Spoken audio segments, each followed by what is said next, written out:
మార్గశిర మాసం. మార్గశిర మాసమేనా అయ్యప్పను? మార్గశిర మాసం.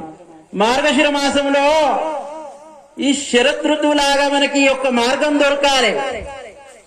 చల్లని చలిలీళ్లతో త్రికాల సంధ్య స్నానాలు, మంచి సాత్వికమైన భోజనము, ఎంత నిష్ఠతో, ఎంత మహా అద్భుతం. ఇది ధర్మం.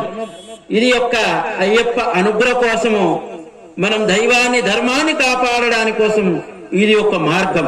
అందుకే మార్గశిర మాసం. కానీ 3 రుణాల గురించి మీ ముందు చెప్తా. మాతారుణం, పితారుణం, ఋషి రుణం. ఈ 3 రుణాలు. మాతారుణం. ఓం మాతృదే